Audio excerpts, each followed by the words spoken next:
भाई ये देखो असफर क्या हो गया। और अगर ऐसा ही चलता रहा तो ये फिल्म आसानी से 2000 करोड़ क्लब भी छू सकती है। धुरंधर 1 ने जिस तरह बिजनेस किया था, जिस तरह शोर मचा था उस मूवी का, आई थिंक धुरंधर 2 का भी उतना ही या मे बी उससे ज्यादा, उससे बहुत ज्यादा। यानी कि दोस्तों यहाँ पर धुरंधर 2 का शुरुआती 15 दिनों के अंदर ही world wide box office collection 1507 crore रुपए का हो चुका है। कमाए हैं वर्ल्ड वाइड इसने हुए हैं।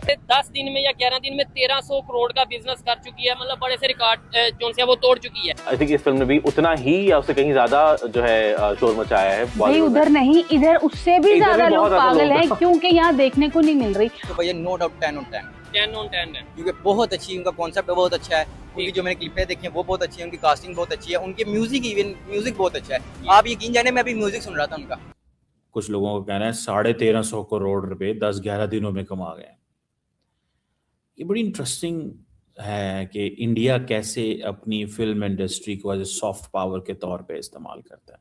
लेकिन इसमें भी कोई शक नहीं है कि हिंदुस्तानी इंटेलिजेंस ने पाकिस्तान के अंदर इन्फिल्ट्रेशन करके ये ऑपरेशंस सरअंजाम दिए और पाकिस्तान के क्रिमिनल एलिमेंट्स को इस्तेमाल किया गया है पाकिस्तान के अंदर घुस के इस तरह के ऑपरेशंस करने के लिए। तो फिर जा जस्सी जा मतलब तो इट मींस कि ये इतना पैसा कमा रहा है, 200% से भी ज्यादा रिटर्न ओवर इन्वेस्टमेंट है। ये बेस्ड ऑन फैक्ट्स और रियल टाइम असल जो हकीकी ज़िंदगी से मुतल्लिका जो तमाम मामलात हैं, रहमान डकैत, रहमान बलोच, उसके बाद हेलो सर, जैसे कि आप जानते हैं कि दोस्तों धुरंधर फिल्म का 1500 करोड़ से ऊपर कमा चुके हैं। और दोस्तों जिसको देखकर पाकिस्तान ने जहाँ एक सुपर ने गए नव की मूवी करार दिया था और वहाँ ये मूवी 1500 करोड़ देश विदेश हर जगह 200 धूम मचा रखी है।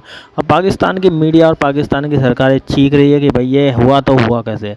दोस्तों 1500 करोड़ रुपये बहुत बड़ी बात होती है किसी मूवी के लिए। इससे अंदाज़ा लगाया जा सकता है कि क्या हाल मचा के रख दिया इस धुरंधर ने, सबको धुरंधर कर दिया।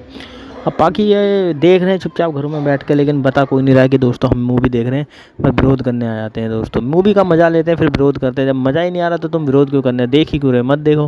रिएक्शन देखते हैं दोस्तों आगे, और वीडियो में क्या रहा है कि बहुत पैसा कमाया उन्होंने, कोई तकरीबन 1200 करोड़ रुपए से ज़्यादा। कुछ लोगों का कहना है 1350 करोड़ रुपए 10-11 दिनों में कमा गए। ये बड़ी इंटरेस्टिंग है कि इंडिया कैसे अपनी फिल्म इंडस्ट्री को एज ए सॉफ्ट पावर के तौर पे इस्तेमाल करता है। ये this is the lesson for everyone, how to use your film industry, your cricket, sports, knowledge, education. मतलब ये चीज़ें जो हैं that makes a very very important sense मेरी ज़ाती राय के अंदर। ये एक इम्पॉर्टेंट सेंस जो है वो बनाता है। अब देखना ये है कि ये जो धुरंधर आई है, जो बॉक्स ऑफिस पे अर्निंग है, मैं बताया आपको 1300 करोड़ प्लस चला गया। बजट इसका कुछ 250-250 करोड़ रुपए का बजट था। तो इट मीन्स कि ये इतना पैसा कमा रहा है, 200% से भी ज़्यादा रिटर्न ओवर इन्वेस्टमेंट है। इससे भी ज़्यादा मैं समझता हूँ कि इससे भी ज़्यादा ये है ना। और दूसरा ये है कि ये सैटेलाइट ये डिजिटल हर जगह पे अवेलेबल है। और दूसरी बात ये है कि जो थीम इसका है ना, द थीम क्या है? Revenge, terror networks, Pakistan. So it means कि प्राइम मिनिस्टर मोदी की जो फॉरेन पॉलिसी है, अगर आप वो देखें तो वो foreign policy that does revolve, ठीक है ना जी, दैट डज रिवॉल्व अबाउट इसके, ठीक है ना जी। और अब उन्होंने इसको उसके वो इर्द गिर्द जो है, बल्कि मैं थोड़े दिनों में मैं एक टॉक भी देने वाला हूँ इंडिया के हवाले से कि इंडिया का जो स्ट्रेटेजिक कल्चर है उसके अंदर मीडिया एंड नेशनलिज्म ये कैसे basically they have come in, and prime minister Modi ने इसको कैसे रीडिफाइन किया। लेकिन इसमें भी कोई शक नहीं है कि हिंदुस्तानी इंटेलिजेंस ने पाकिस्तान के अंदर इन्फिल्ट्रेशन करके ये ऑपरेशंस सरअंजाम दिए और पाकिस्तान के क्रिमिनल एलिमेंट्स को इस्तेमाल किया गया है पाकिस्तान के अंदर घुस के इस तरह के ऑपरेशंस करने के लिए। और ये भी कोई शक नहीं है कि पाकिस्तान में प्रॉक्सी एलिमेंट्स ISI उनको स्पॉन्सर करती है। कुछ मेन कैरेक्टर्स जो है जिनको इस्तेमाल यहाँ पे किया गया, उसमें नवाज़ शरीफ की बहुत ही real life, very close to life जो है वो नवाज़ शरीफ को दिखाया गया। और नवाज़ शरीफ के अब इंडिया का लव लॉस्ट ख़त्म होता हुआ भी इस फिल्म के अंदर नज़र आता है। नवाज़ शरीफ को इंतहाई दोगला बंदे के तौर के ऊपर दिखाया गया है। प्रेसिडेंट जरदारी को भी इसमें पोर्ट्रे किया गया है मिस्टर 10% के तौर के ऊपर। चौधरी असलम एसपी को दिखाया गया कि जनाब उसको बलोचों ने मरवा दिया, हालांकि आईएसआई की वो ख़ुद बात नहीं मान रहा था। इस फिल्म में दिखाया गया और इसके ऊपर मैं स्टोरी कर चुका हूँ, इसलिए उसको रास्ते से हटाया गया और उसको तालिबान ने ही रास्ते से हटाया था, क्योंकि आईएसआई के एसेट्स को भी चौधरी असलम जो है वो मार रहा था। ये भी बात यहाँ पे दिखाई गई है, इसमें कोई शक नहीं है।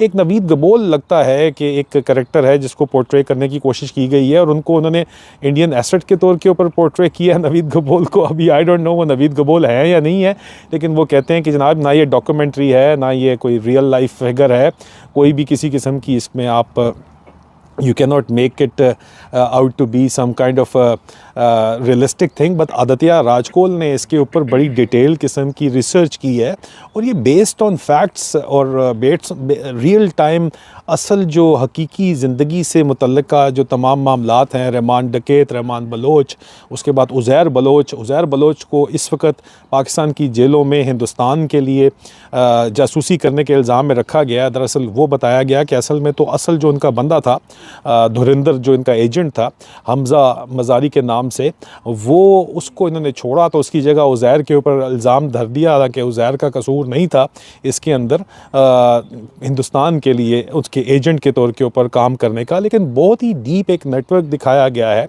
जो कि हिंदुस्तान का है पाकिस्तान के अंदर, और मुझे लगता है कि नेटवर्क तो बहरहाल मौजूद है।